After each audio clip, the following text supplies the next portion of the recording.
अभिवादन। पिछली बातचीत में हमने देखा था कि कैसे कुरुक्षेत्र में युद्ध भूमि पर अर्जुन अपने ही लोगों को सामने देखकर एक गहरे शोक और भ्रम में डूब गए थे। हाँ बिल्कुल, वो एक बहुत ही मुश्किल स्थिति थी उनके लिए। उनका मन जो था वो कर्तव्य और भावनाओं के बीच बुरी तरह फंसा हुआ था।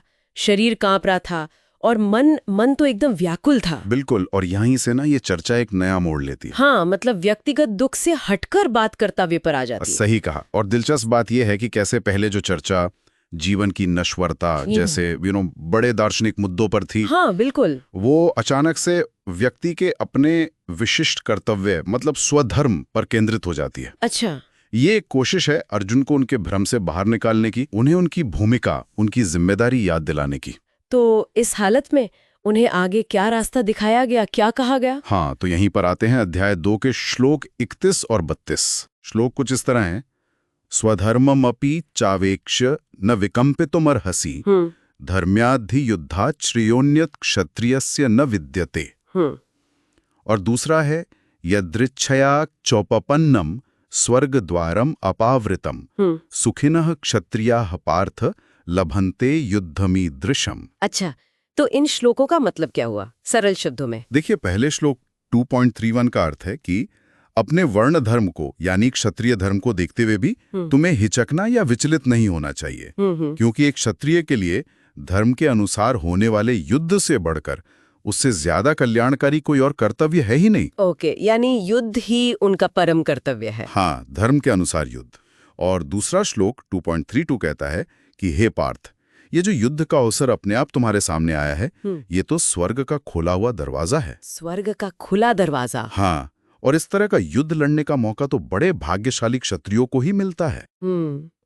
तो ये बात तो सच में दिलचस्प हो जाती है। सीधा अर्जुन की जो क्षत्रिय भूमिका है उस पर जोर दिया जा रहा है। बिल्कुल, ये कोई अमूर्त दर्शन नहीं है, बल्कि उनको उनकी तय जिम्मेदारी की याद दिलाई जा रही है। हाँ बिल्कुल, यही स्वधर्म है। अच्छा, स्वधर्म। हाँ, समाज में आपकी जो स्वाभाविक भूमिका है, आपकी प्रकृति के अनुसार जो आपकी जिम्मेदारियां हैं, उनको पूरा करना। तो ये कैसे जुड़ता है अर्जुन की स्थिति से? ऐसे कि एक योद्धा के लिए धर्म की रक्षा के लिए लड़ना वो पाप नहीं है, वो उसका कर्तव्य है। और यहां तो उसे यश और आध्यात्मिक उन्नति स्वर्ग द्वारम पावृतम, स्वर्ग के खुले द्वार जैसा बताया गया है। हाँ, ये एक बड़ा बदलाव है नजरिए में। बिल्कुल, ये संघर्ष को व्यक्तिगत दुख कि भाई मैं अपनों को मार रहा हूं, उस नजरिए से हटाकर एक बड़े धर्म संगत उद्देश्य की पूर्ति के रूप में दिखाता है। अच्छा, तो ये स्वधर्म का पालन, क्या हम इसे आज के जीवन से भी जोड़ सकते हैं?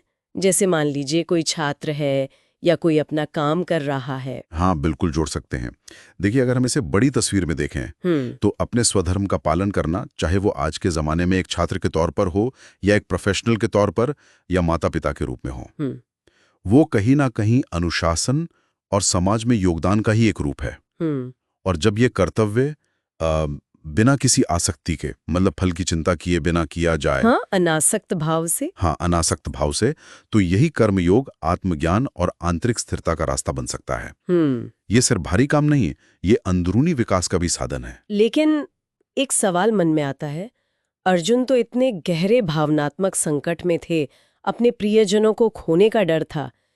क्या सिर्फ कर्तव्य की बात करना उनके दुख को कम करने के लिए काफी था? ये बहुत अहम सवाल है। देखिए, ये सिर्फ एक कठोर आदेश नहीं है कि जाओ और लड़ो। अच्छा, इसे एक बड़े परिप्रेक्ष्य में रखने की कोशिश है। जब आप अपने कर्तव्य पर ध्यान केंद्रित करते हैं, खासकर बिना किसी स्वार्थ के, तो मन की उथल पुथल थोड़ी कम होती है। हाँ, फोकस बदल जाता है। हाँ, फोकस बदलता है। और जैसा मैंने कहा, ये अनासक्त कर्म आगे चलकर मन को शांत करने और समझने में मदद करता है। ये तुरंत शायद सारे दुख खत्म न करे, पर ये उस दिशा में एक कदम जरूर है। तो ये सिर्फ युद्ध लड़ने का आदेश नहीं था, बल्कि उसे एक तरह के आध्यात्मिक अभ्यास के रूप में देखने का नजरिया भी दिया जा रहा था। बिल्कुल सही, उसे एक ऊंचे उद्देश्य से जोड़ा जा रहा था। पर आज के समय में जहां ये वर्ण व्यवस्था या जन्म आधारित भूमिकाएं उतनी मजबूत नहीं रही, या उतनी मानी नहीं जाती, तो इस स्वधर्म को आज हम कैसे समझें? क्या मतलब है इसका आज? बहुत अच्छा सवाल है ये। आज के संदर्भ में मेरे ख्याल से स्वधर्म का मतलब शायद अपनी सहज प्रतिभाओं को पहचानना है, आपका जुनून क्या है, आपके नैतिक मूल्य क्या हैं। अच्छा। उनके अनुसार जीना और समाज में अपना योगदान देना, शायद यही आज का स्वधर्म है। मतलब अपनी प्रकृति के अनुसार कर्म करना। हाँ बिल्कुल। चाहे आप विद्यार्थी हों, कोई नौकरी करते हों, बिजनेस करते हों या घर संभालते हों, अपने हिस्से का काम पूरी ईमानदारी से और जहां तक हो सके बिना फल की बहुत ज्यादा चिंता किए करना, यही आज का स्वधर्म कहा जा सकता है। ये एक तरह से आत्मखोज भी है, ये जानना कि आपकी असली प्रकृति क्या है और आप दुनिया में क्या अच्छा कर सकते हैं। तो संक्षेप में कहें तो जब अर्जुन भावनाओं के भंवर में थे, उन्हें उनके खास कर्तव्य यानी क्षत्रिय धर्म, उनके स्वधर्म की याद दिलाई गई। हाँ, और ये समझाया गया कि अपनी जिम्मेदारियों को निभाना, खासकर जब उद्देश्य न्यायपूर्ण हो, तो वो न सिर्फ जरूरी है बल्कि आध्यात्मिक रूप से भी फायदेमंद हो सकता है। एकदम सही। कर्तव्य पालन को व्यक्तिगत भावनाओं से ऊपर एक ऊंचे स्तर पर रखने की बात कही गई। ठीक है। और जाते जाते श्रोताओं के लिए एक विचार छोड़ जाते हैं। हाँ बिल्कुल। आज की इस बदलती दुनिया में जहां भूमिकाएं इतनी तयशुदा नहीं हैं, इतनी तरल हैं, हम अपने व्यक्तिगत स्वधर्म को कैसे पहचानें, कैसे परिभाषित करें? ये सोचने वाली बात है। क्या ये हमारी अंदरूनी प्रतिभाओं और हमारे नैतिक सिद्धांतों से तय होना चाहिए, बजाय कि किसी पुरानी सामाजिक व्यवस्था से? ये एक सवाल है जो शायद हर किसी को अपने जीवन के उद्देश्य और जिम्मेदारियों के बारे में सोचने पर मजबूर कर सकता है। बहुत गहरा सवाल है। भविष्य में ऐसी ही और ज्ञानवर्धक चर्चा